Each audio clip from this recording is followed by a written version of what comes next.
당뇨 환자들이 매일 먹어야 되는 게 있긴 있어요. 당뇨 환자는 그냥 영양의학이라고 생각하면 될 것 같아요. 우리나라는 2형 당뇨가 훨씬 많고요. 더 문제는 원래 당뇨는 체중이 나가는 사람이 나중에 관리가 안 될 때 생기는 게 당뇨인데 우리나라는 되게 날씬한 분들이 당뇨인 경우가 많아요. 이 말은 당 스파이크가 오면은 감당을 못해. 근데 우리나라는 한식 문화이기 때문에 탄수화물을 많이 먹을 수밖에 없거든요. 이거를 최소한으로 하는 거. 결국에는 식후 혈당을 가장 천천히 올리는 게 이제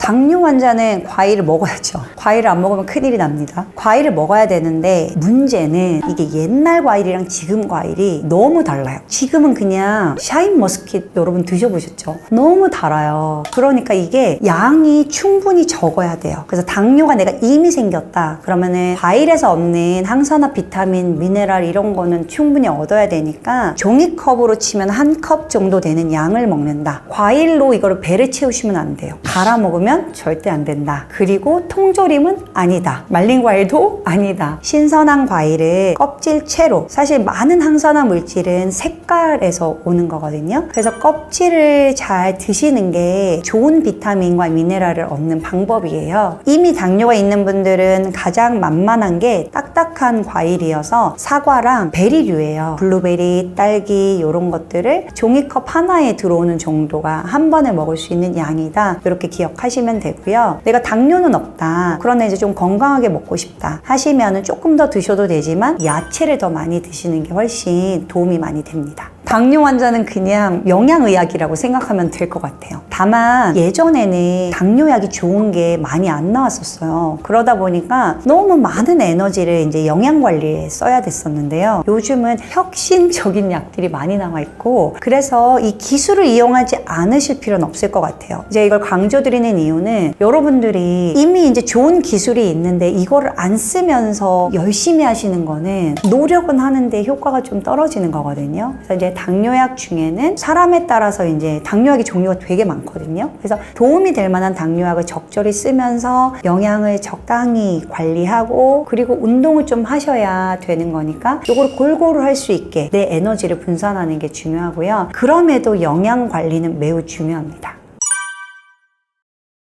당뇨 환자들이 매일 먹어야 되는 게 있긴 있어요. 말씀드린 것처럼 당뇨가 왜 되냐, 사실 우리나라는 그렇게 당뇨에 뭔가 유전적인 문제를 타고나는 분들이 많이 없거든요. 유전적인 문제나 태어날 때부터의 문제는 대부분 1형 당뇨예요. 근데 우리나라는 2형 당뇨가 훨씬 많고요. 더 문제는 원래 당뇨는 좀 이렇게 체중이 나가는 사람이 나중에 관리가 안 될 때 생기는 게 당뇨인데 우리나라는 되게 날씬한 분들이 당뇨인 경우가 많아요. 그 이유는 같은 체격이었을 때 서양인에 비해서 췌장의 기능이 한 30% 정도 떨어져 있어요. 이 말은 당 스파이크가 오면은 이게 감당을 못해. 그래서 이 혈당을 빨리 많이 올리는 음식들을 최대한 줄이셔야 돼요. 근데 우리나라는 또 이제 한식 문화이기 때문에 기본적으로 탄수화물을 많이 먹을 수밖에 없거든요. 근데 이게 이제 정제 탄수화물로 바뀌어버리면 당이 빨리 오니까 이거를 최소한으로 하는 거. 그러니까 결국에는 식후 혈당을 천천히 올리는 음식을 매일 먹는 게 중요한데 식후 혈당을 가장 천천히 올리는 게 이제 야채죠. 그리고 그 다음은 생선이나 고기 같은 단백질. 그래서 이런 거는 매일 드셔야 되는데 대신 많이 드실 필요는 없어요. 오히려 야채를 너무 많이 먹으면 경험하시는 분들이 있겠지만 속이 더부룩해요. 식이섬유는 우리가 소화할 수 없는 성분이니까 가스가 계속 차서 뭔가 답답한 느낌이 들 수 있고 단백질은 또 너무 많이 드시게 되면 필연적으로 포화지방이 들어오다 보니까 이걸로 인해서 혈관에 또 문제가 생기는 거죠. 그래서 단백질은 한 번에 우리가 먹을 수 있는 양이 한 20g 정도라고 돼 있고 고기로 치면 한 100g 정도예요.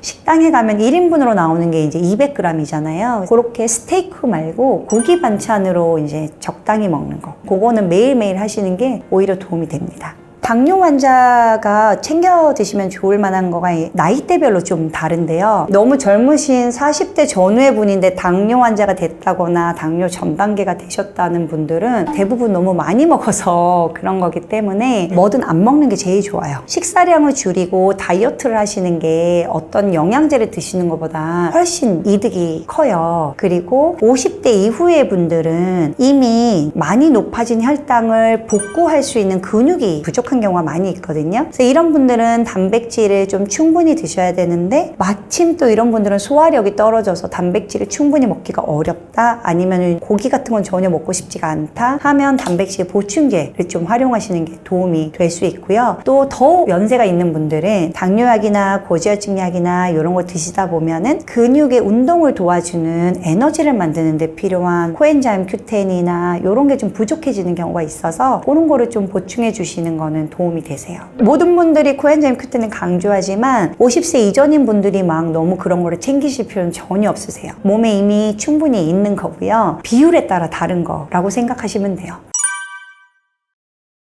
이게 비교 대상이 되게 중요한데요. 콜라를 드시는 분이에요. 그러면 그거보단 제로 콜라가 낫죠. 근데 난 원래 콜라를 안 먹던 사람이야. 근데 제로 콜라를 먹을 필요는 없어요. 이게 항상 비교 대상이 있어야 되고, 그래서 내가 콜라를 먹는 것보다는 제로 콜라가 낫고, 하지만 더 좋은 건 맹물이다. 소주를 먹는 것보다는 제로 소주가 낫지만 사실은 금주가 더 좋은 거다. 그래서 이제 제가 항상 말하는 건 100점, 그리고 85점, 60점 이렇게 말씀드리는데요. 다이어트나 당뇨나 이런 걸 생각하면 제로 음료를 좀 활용하시는 게 도움이 되는데, 아주 극단에 예를 들어 장의 건강을 생각하시는 의사 선생님들이나 장 건강을 연구하는 사람들은 제로 음료조차도 인공당이기 때문에 장내 미생물의 교란을 가져올 수 있다고 생각해요. 그러니까 무슨 말이냐면 이 단맛을 내는데 우리 몸이 소화를 못 시키기 때문에 다이어트나 당뇨에 도움이 된다고 생각하는 건데, 그런 음식들은, 그런 물질들은 우리 몸에 있는 장내 미생물은 분해시킬 수 있거든요. 근데 그렇게 분해시켜서 나오는 물질들이 우리 건강에 도움이 되냐? 근데 안 되는 것 같다. 그게 현재 지금의 연구 트렌드예요. 그러니까 그것도 이제 본인이 이제 그 상황에 따라 선택하는 건데, 콜라를 보다는 제로 콜라가 낫지만 더 좋은 건 안 먹는 거나 아니면 뭐 녹차를 드시거나. 그래서 예전에 제 친구 중에는 피자 먹으면서 녹차 먹는 친구가 있었어요. 근데 피자에 콜라 먹는 것보다는 낫죠. 그래서 그거는 절충을 해서 선택하시면 좋을 것 같아요. 건강에 여러 요소가 있는데 나이대별로 이게 중요도가 매우 다르거든요. 간략하게 말씀드리면 당뇨 포함해서 다이어트 포함해서 다 일맥상통한데, 젊은 예를 들어 이제 35세 전후의 여자분들 그냥 열심히 운동하시면 대부분 회복이 돼요. 근데 이제 만약에 육아를 하고 너무 힘들다 하면은 뭐 수면이 좀 따라오는 게 중요한데, 유산소 운동을 하시는 걸로 활력도 생기고 에너지도 생길 수 있거든요. 그래서 이게 제일 중요하고요. 남자분들은 일찍 자는 거, 야근이 가장 문제가 돼요. 그래서 이 남자분들은 원래 타고난 근육과 체력이 아직 있으실 나이라서 이분들이 뭐 영양제를 막 며칠 안 먹고 이런다고 무슨 큰일이 나진 않거든요. 그래서 좋은 영양제를 챙겨 먹고 막 이런 거는 우선순위에서 조금 밑에 있고요. 1번은 가장 중요한 게 너무 늦게까지 안 자는 거를 지양하는 거. 그 다음에 이제 50세 이후의 분들은 영양이 좀 중요해요. 그래서 이제 잘 챙겨 먹는 거, 잘 챙겨 먹는 게 어려우면 영양제의 도움을 받는 거, 이런 게 좀 중요합니다. 그래서 우선순위를 기억해서 내 나이에 맞게 관리해 가는 게 중요해요.